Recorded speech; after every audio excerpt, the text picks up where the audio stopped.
Mirë, kjo ka qenë deklarata e Zotit Berisha, e qartë edhe e pastër, apo jo Denis, një qasje e cila... Më pëlqeu kjo e fundi që tha do ketë konsultime për një protestë të dytë, domethënë këtu humori është në nivele të larta se çka do konsultohet Partia Demokratike për këtë lloj protestash, kështu që s'ka ç'a themi. Madje vjen keq që u mbyll TikToku se s'ke mundësi ku ta shpresh këtë lloj humori, kështu që nga kjo pikpamje nuk ke çfarë i thua kësaj proteste. Por unë mendoj që Berisha, kjo protestë ndoshta mund të jetë dhe në vazhdin e zbutjes së e pakënaqësive që janë krijuar me listat. Mund të jetë një lloj diversioni për ta larguar vëmendjen nga çështja e listave ku pakënaqësitë ishin më të mëdha. Do kalojmë vetë listat në minutat e fundit, por dua edhe mendimin e regjisë të bëjmë një paralelizëm me atë që ka ndodhur në Serbi dhe që ende po ndodh. Ditë në sotme, jemi live ende me Serbin.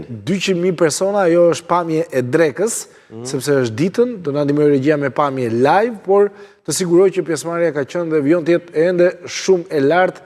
200.000 persona kanë qenë të pranishëm dhe ende po vijojnë në rrugët e Beogradit. Një protestë ka filluar që në orët e paradites dhe ende po vijon në Beograd, pasi ka një kaos, ka një mbështetje të madhe dhe janë të rinjt ata që po e organizojnë. Pjesëmarrja ulë Denis, siç e kemi parë edhe nga pamjet me dron, në protestën e Zotit Berisha, çfarë tregon? Pra që shqiptarët ose të rinjt nuk është se i ka shqetësuar kaq shumë mbyllja e TikTokut apo jo?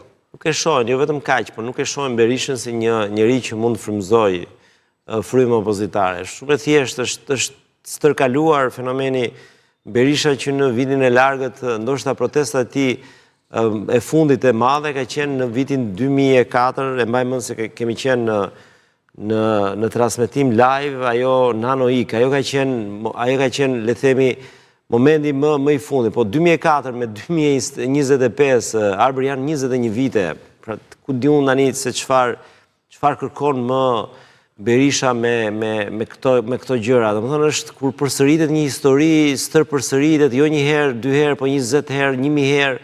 Nuk ka më sens, edhe qytetarët e dinë më kush është Berisha, çfarë mund të sjellë, çfarë përfaqëson, çfarë ndryshimi mund të ketë me ardhjën e tij. Kjo është arsye që nuk ka frymë tek Berisha në përgjithësi, se unë mendoj që Partia Demokratike nëse do kishte një qasje tjetër, një leadership tjetër, besoj për shkak të emrit rëndësishëm që ka krijuar në këto vite, do të ishte një parti që do ishte një parti interesante dhe do të mbjetonte kohës, sepse jemi dëshmitar në gjitha vendet e lindjes, partitë si puna e Partisë Demokratike u zhdukën dhe u transformuar në forca të reja të djatha. Vetëm tek ne ka mbetur dhe kjo kam përshtypjen fal Partisë Demokratike, por vetë demokratët nuk po e kuptojnë që qëndrimi i doktorit përveç se Edi Ramës nuk i bën asnjë favor askujt, sepse edhe kësaj radhe me që diskutuam të listat, e dini pse janë pakënaqur me listat e hapur dhe listat e mbyllura. Cilët? Demokratët apo socialistët?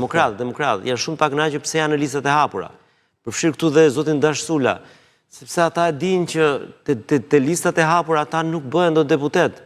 Ata kanë shpresë tek listat e mbyllura. Madje shumë ata që morën edhe shumë vota në primare u tërhoqën. Dhe nëse ti je një parti që mendon që do vish në pushtet, mund të jesh te lista e hapur, nuk bëhesh deputet, po bëhesh nesër drejtor i rëndësishëm ose bëhesh zëvendësministër. Pushteti ka kaq shumë hapësirë, po vetë ata e dinë që nuk vinë dot pushtet dhe fokusohen tek listat, pra duan një garanci për të qenë brenda parlamentit.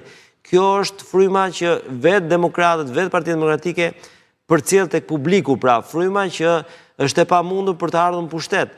Kaq e thjeshtë është. Ndërkohë tek Partia Socialiste, ju e dini që ju mendoni që nuk ka pakënaqësi për faktin se janë listat e hapura, sa të duash ka pakënaqësi.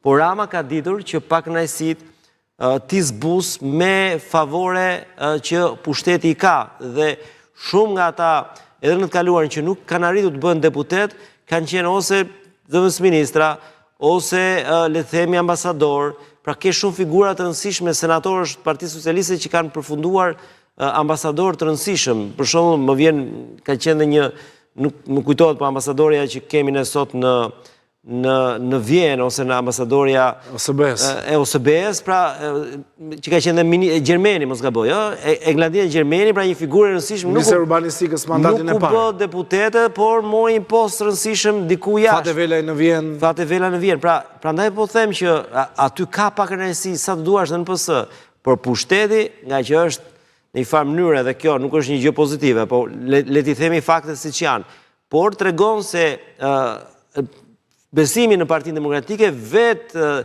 demokratët, vetë ata që garojnë në 11 maj e dinë që kanë pamundë të vinë pushtet. Dhe ky është problemi i madh që ka një opozit, kur nuk ka besim se mund të vinë pushtet. Dhe njerëzit që janë listat e hapura munguan të protesta sot, figurat e njohura të PD-s.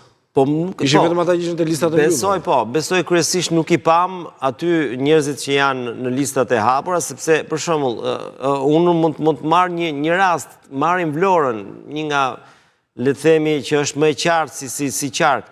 4 janë listat e mbyllura dhe pjesa tjetër janë listat e hapura, po Partia Demokratike si çfarë do të bëjë në Vlorë nuk merr më shumë se 4 mandate, pra ata 12 apo... Dhe një prej tyre është Alat, është zoti Dule. Pikërisht, pra 3 do marrin demokratët e Vlorës. Ndërkohë, garojnë 15 më poshtë, për çfarë do garojnë ata kur e dinë që s'kan ç'a të marrin? Prandaj kjo është dhe një nga arsyet se ky kod zgjedhor që është bërë me insistimin e zotit Oert Bylykbashi dhe zotit Berisha është një kod që është në disfavor të madh Partisë Demokratike. Madje vetë socialistët, se ka dalë edhe si batut, arbër janë habitur kur kanë parë propozimet e demokratëve. Si është e mundur, madje në fillim nuk e kanë besuar, është propozim real apo bëni shaka, ka qenë, le të themi, batuta, sepse është diçka që është komplet në favor të Partisë Socialiste kodi aktual. Dhe këtë ja ka dhuruar vetë Berisha me të tijet, pra me Oert Bylykbashi. Dyshimet që bën në shkurt të dyshimet e këtij kodi, pra për ta bërë listën 1/3 e mbyllur, 2/3 e hapur, por realisht është 2/3 e mbyllur, 1/3 e hapur për parti si Partia Demokratike. Vetëm Partia Socialiste si partia më e madhe ka në një farë mënyrë garë, për shembull në Tiranë, nëse 12 janë mbyllur, pjesa tjetër, nëse Partia Socialiste pretendon 6-7, pra ka një garë mes brenda llojit.